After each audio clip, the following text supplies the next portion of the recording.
And now, please welcome the 57th governor of the great state of New York, Governor Kathy Hochul.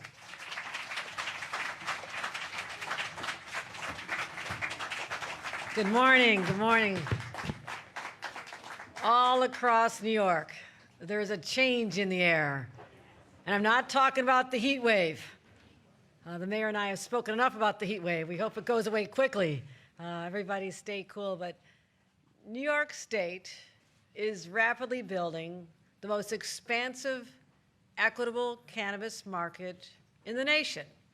One that uplifts Black and brown New Yorkers who have been victimized by the war on drugs. It delivers opportunities to underserved communities and cracks down on the unlicensed retailers who've taken over our neighborhoods. And ultimately, our law enforcement efforts are about more than seizing power. They're about restoring power to the people who deserved it and still do. So let's give that a round of applause. I want to thank so many partners, the true believers, the ones who never gave up. As we walk through and start today, talk about tangible results as we're delivering for the legal cannabis owners throughout our state. And I first of all want to recognize our great mayor. You'll be hearing from him in a moment. Mayor Adams, thank you for standing side by side together to say no more. No more. It is unfair that our new businesses starting out, people who suffered and struggled and staved and scrimped and finally had that chance, were being flooded by the illegal operators who made it almost impossible for them to earn what they thought they would and to keep their doors open. That era is over, and I thank you for your incredible partnership, Mayor Eric Adams. Thank you so much again. Felicia Reed, Executive Deputy Director and the Acting Executive Director of OCM. Felicia Reed is up for this job. I want to thank her. You need to get to know her. She's an extraordinary leader, and I'm so grateful for her partnership. You're going to hear from Christopher West, the first Deputy Superintendent of the New York State Police, who will tell you what we're doing at the state level as well. And we stood up a task force to go after the illegal cannabis shops all over New York to complement what the mayor is doing in the city. And you'll also be hearing from Leanne Mata, the CEO of Matawana. She has not stopped smiling since we started enforcing the laws, the new laws that we'll talk about, because she has seen her business grow by, was it 100%, you said, since the enforcement started, the illegals were taken out of her neighborhood? That's what we're talking about. But it doesn't happen just by us alone. It's partners in our legislature. I want to thank all of them. They are recognized, but our senators and our assembly members who also brought the message from their districts back to Albany and said, we need to stand together. We need stronger enforcement tools. This status quo can be no longer. And to the city council members as well, thank you for having a united force against the illegal cannabis shops and standing up for our young entrepreneurs. We've just been waiting for that chance to live the American dream. Thank you to our legislators. Thank you. And all the advocates. There's one word I hear over and over, and it is excitement. Consumers are excited. You're going to hear about some of the customers of Leanne. Growers are overjoyed that they can finally have a market for their harvest. I was just in some of the big growing areas upstate New York. They're excited about this. And civic leaders and community leaders are talking about the economic transformation that has been long overdue as these businesses deliver and bring resources that we can now as a state also reinvest in these neighborhoods. And these small business owners, my God, they're resilient. You're the ones who make New York so fascinating. Thank you for holding on, because new day has arrived. It's a new era for the cannabis industry right here in the state of New York. This is a pivotal moment, without a doubt. Now, we know the rollout has not gone as smoothly as we would have hoped. We've talked about that before, but that's the past. We look forward. Many people struggled. The struggles need to be over. And I want to say, it's up to all of us to get it right. And I'm so glad to be joined, as I mentioned, by Felicia Reed, the executive director. She just took over this role on Monday. And guess what? She's still with it. So thank you very much. She is uniquely qualified to excel. She has a wealth of experience in government and a deep background in overseeing complex operations. No one is better suited to meet this moment than right now. And she's the perfect leader to assist us as we transition and work with Tremaine Wright, who's also been working so hard to get this right. I want to thank Tremaine for all her leadership. Thank you, Tremaine. We worked together back when she was in elective office, and I know how much she cares about her neighborhoods. I want to thank you for your leadership as well. But we're on a cusp of better tomorrow. OCM is making the necessary reforms, the way they do business, better results for our small businesses, unclogging the licensing bottleneck, streamlining the application process, improving communications, right? Just telling people your status, where it's at, likely to be approved or not. Should I invest any more money, any more time, any more energy? Just let me know, right? Just give people answers. And hiring new staff to empower OCM to do what they wanted to do all along, and to make sure that our compliance is working. Now, let's talk about enforcement, because this was the barrier to a lot of the success. How do the legal businesses thrive if the illegal ones are dominating the market? They got a head start. They jumped out of the box. And there they were, renting the spaces, dotting every street corner and all the spaces in between, sometimes it feels like. And guess what they're also doing? They're marketing to our kids. Okay? Children should not be going into a store buying Hostess cupcakes, puff mallow, or sugar cookie pebbles sweeties. I mean, this is designed for one purpose, and that is to get our young people hooked early on and get them wanting this and craving this. That's not allowed in the state of New York, not under the age of 21. But this is for little kids. That's what we're going after as well. And I'm sick and tired of the abuses that have gone on up until this point. Leave our kids alone. Let the legal industry prosper. And what we're doing is going after the bad actors. At my direction, the state police has launched a cannabis enforcement task force, giving OCM the resources it needs. And we've been striving to reach our goal of shutting down the majority of these illegal stores in 90 days. They've been at it about a month now. Again, thank you to our incredible legislature for giving the tools we need to be able to do this in our last budget. Just got that done. The regulations were, yes, give another round of applause to our legislators. Thank you. And this multi-agency effort, bolstered by our tax and finance criminal investigators, tackled cannabis trafficking, illegal dispensaries, and made it more difficult. It's a great model of collaboration among government levels as well, and I want to thank all the people who've worked on that. So far, our state level, again, you'll hear from the mayor about the city level, okay? But together, we're having a real impact. Over 187 inspections, seizing 3,200 pounds of cannabis products worth nearly $30 million. My friend, that is 1 month's worth of effort, $30 million seized, and padlocked 114 unlicensed shops already. So we're going after the landlords, too. The landlords who knowingly rent to illegal shops. Okay? It's just common sense. And to all the advocates, God bless you. You've been coming to our events. We've been standing together. You've been having meetings with us. And I'm so proud that we stood together, fought together for these powers, that it was expanded. Expanded authority was enacted in our state budget. And we're making a real difference. We've seen legal sales rise dramatically in the enforcement.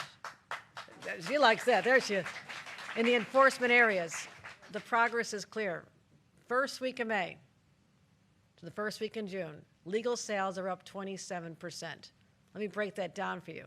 For 24 stores in the enforcement areas, that means over $1 million in additional revenue, or $35,000 per store in just 1 month. That makes the difference between staying open and closing. That means you can continue paying good wages to your workers. It means that your supply coming up from the farmers can have a resource, a place to sell it. It means you're going to be prosperous. You're going to be able to finally live the dreams that you've been delayed for too long. Last year, legal sales totaled $160 million for the entire year. Already, we've surpassed $200 million. We're on pace to pass $13 million a week. But it's more about than the dollars, right? It's more than the dollars. It's about small business owners being able to take care of their families, right? That's all they want. They just want a shot. And I want to thank people like Leanne, who you'll hear from, but Alfredo Anguiara. He was one of our remember, he couldn't make it here. He's got a new baby. We gave him a pass. But I was in the Bronx a week ago, and I saw him. He came to visit me. I never saw anybody as happy as Alfredo. It might have been the new baby, I'm not sure, but he says they literally shut down, I think he said 4 or 7 illegals in his neighborhood. There's many more. He said his sales went up 70% since they shut down those ones in his neighborhood. Think about that. That's what I'm talking about. And that's why we're going to continue pursuing our enforcement measures. So every small business owner, Black, Latino, women, immigrant, veteran business owners, all of them are prioritized. This is what equity looks like, not just on paper when we pass legislation. Again, the legislators knew what they're doing. They knew their priorities. But it's up to us to implement that and make it become a reality because they stake their futures on this industry. And this industry is a testament to a fairer future, one that rights the wrongs of the past. And 2/3 of our legal dispensaries are minority and women-owned businesses. And just last year, because of New York, we've doubled the number of legal Black-owned dispensaries that exist nationwide when you factor our numbers in as well.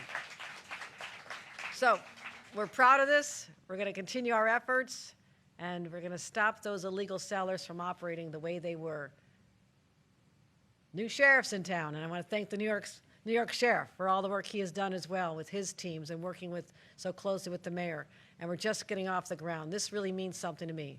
It means that if we believe in something strongly enough, that we have to fight for it.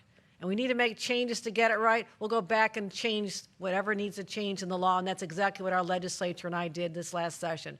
So change is in the air, as I said.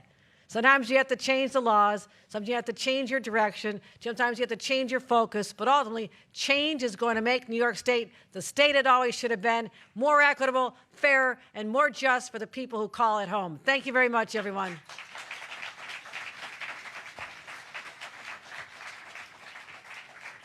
Mayor Eric Adams, let's hear what you're doing at the city level, because I know you're very proud of the enforcement levels here, the great work that you and your teams are doing. Ladies and gentlemen, Mayor Eric Adams.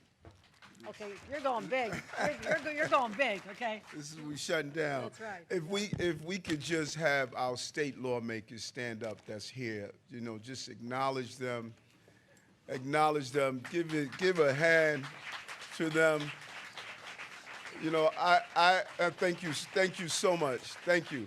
I served in Albany, and one of the most difficult things for us to do is when you pass a piece of legislation is to go back and say, do we have to tweak it? Do we have to modify it? Sometimes we dig in and say the bill was passed. I don't want to change anything on it. It just takes a real commitment and dedication to serve. When you see a bill pass like the cannabis bill, so much work went into it. Crystal Peoples, Stokes, and so many. You were very careful. You made it clear to us. You don't want to recriminalize. You don't want to go through the days that I advocated for with 100 Blacks in law enforcement, where we were stopping young people for small quantities of marijuana. You said we have to get it right, and you did that. And I cannot thank you enough for what you did, because we heard it on the ground. You heard it in your communities. You were blowing my phone up, saying, what are you doing with these illegal cannabis shops? And you responded. And the response is a clear one. And just a really special shout out to you, Assemblywoman Jennifer Rajkumar. You really moved around the city, pushing this issue to the forefront. And this is just a great day, as the governor stated. But we could not have done it without the governor. She was clear at the beginning of the session. We spoke on the phone, and we talked about it over and over again. We brought your team together, and we sat down and said, how can we pinpoint dealing with these illegal cannabis shops? And yes, the economic benefits are there. Yes, we're allowing those legacy businesses to open. Yes, we're seeing a quality, more tested product. But there's another narrative that many people are missing. I get those calls early in the morning. We were turning these illegal cannabis shops into magnets of criminality. We were seeing an increase in robberies, shootings. It was targeting our young people. These illegal shops were starting to really tear down the quality of life in our city. And Governor, I don't know if you are a basketball player, but the points you put on the board is only part of the game. The game is also the assists. And this 114 number is not a true representation of what you did with this legislation, with the legislators.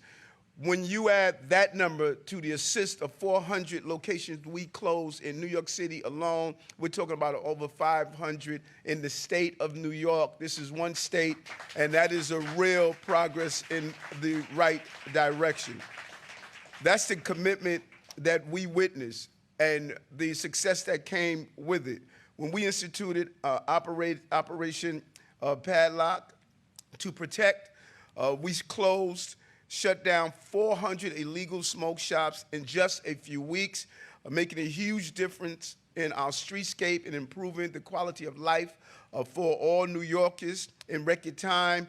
Operation Padlock to Protect is a multi-agency city task force. I don't know if he's here, Sheriff Miranda, who was amazing with his team, going out, getting the job done.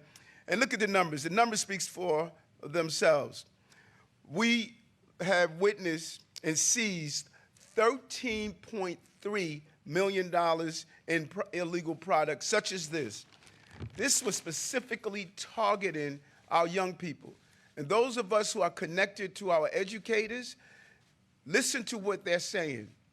Our children are coming to school, starting their day high all the time, reeking with cannabis smell, these little gummy bears and candies. It is targeting our children. And any neurologist or any expert would tell you at a young age what cannabis can do with the development of a child's brain.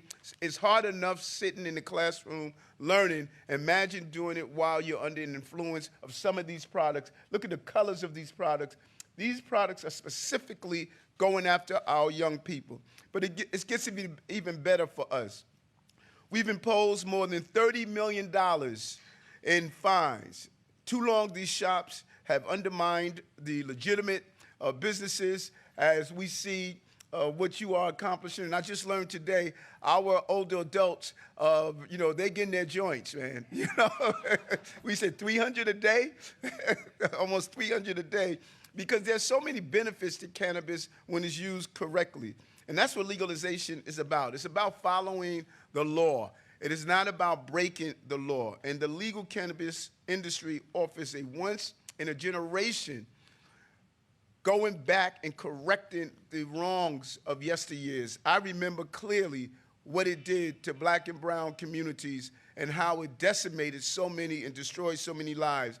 And I believe strongly that this is just one step. We need to go back and make people whole.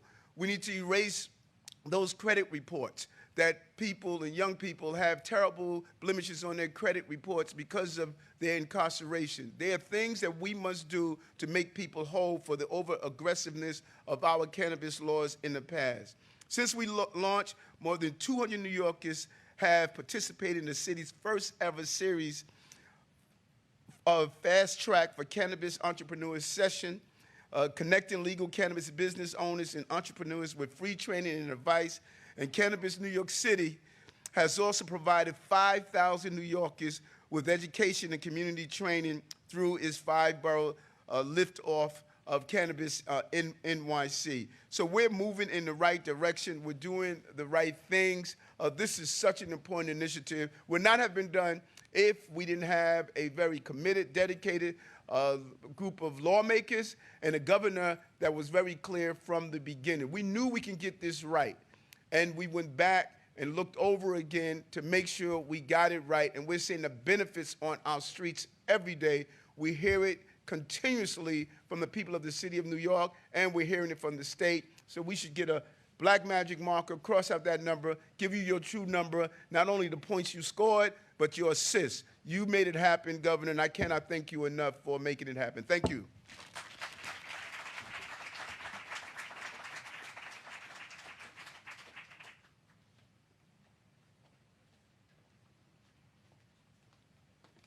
Please please welcome Felicia Reed. Thank you. Good morning, everyone. This is my first time on this side of the podium. I'm usually ops, so this is unusual for me, but I want to thank you all for being here. So my name is Felicia A.B. Reed, and I am thrilled to continue OCM's work to make New York's cannabis industry the nation's most singular and successful in approach. I appreciate so much the warm welcome that folks have given me so far, and the dedication that I've already witnessed from the incredible staff at OCM. Up front, before anything else, I'm used to working in a place where I'm working with line staff every day, and so I want to thank each member of the Cannabis Enforcement Task Force. You all certainly give new meaning to service and public service, and you underscore the dedication it takes to protect the equity, integrity, and accessibility of New York's licensed cannabis market. Now, much of my career has been about centering communities and their needs, mostly with youth in the juvenile justice system, and about making engagement meaningful, something much more than lip service and hollow promises.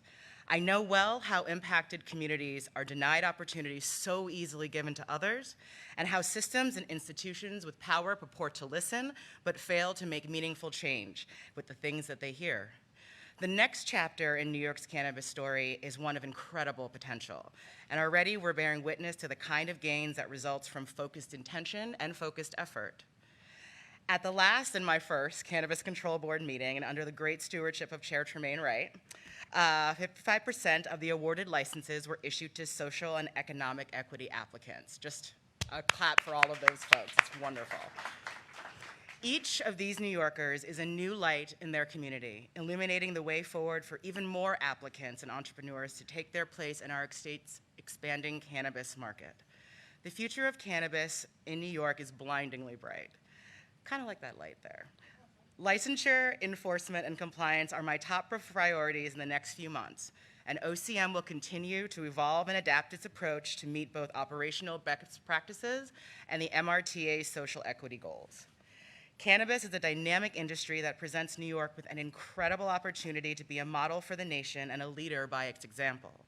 With all that's on the horizon for the industry, from potential changes at the federal level, research discoveries, and new economic forays that center the ingenuity of small cannabis business, I'm incredibly excited to be part of this work. Thank you all so much, and it is my pleasure to introduce Christopher West, First Deputy Superintendent.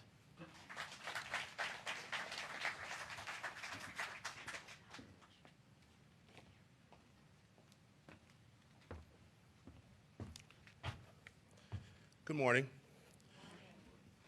As you just heard, I am Chris West, the First Deputy Superintendent of the New York State Police. I want to start out by thanking Governor Hochul for the continued support and confidence in the New York State Police, and for giving us the tools we need to fully enforce the law and go after the bad actors. As you mentioned, Governor, the Cannabis Enforcement Task Force is a major statewide effort, and it will be operating in every illicit market across the state, from Buffalo to Suffolk, North Country to New York City. The Enforcement Task Force will coordinate staff from several state and local agencies to combat the illicit cannabis market wherever those markets are. Alongside our partners at the Office of Cannabis Management and other agencies, we continue with the goal of shutting down those throughout the state who are selling cannabis illegally. Anyone who is selling illegally should expect to be inspected by the Office of Cannabis Management, and the investigators will have the authority to padlock and close those locations under certain circumstances. It's important to point out that many of these unregulated shops are marketing and selling cannabis illegally to buyers under the age of 21, as you've heard earlier today. The state police is also investigating and targeting drug trafficking rings that are providing the supply of untested cannabis to the illegal shops. They pose a significant danger to the users. This supply is not tested for substances that could cause health problems, and those that are purchasing and using cannabis products purchased at unlicensed shops are putting their own health at risk.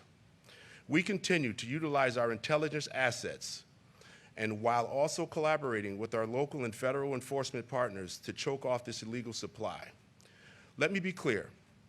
New York, led by the state police and a number of partners, is heightening our efforts to combat illicit cannabis activity and safeguard New Yorkers and our communities. Thank you again, Governor Hochul, for your unwavering commitment to the state police and our agency partners, as we continue to fight the scourge of illicit and unregulated cannabis. Thank you very much. I'd now like to bring up to the stage Ms. Leanne Matza, CEO of Marijuana.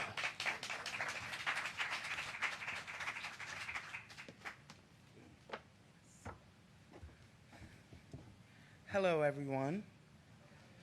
Today I stand in front of you, an educator, but a re-educator. I have to re-educate my community on what legal and clean cannabis look like.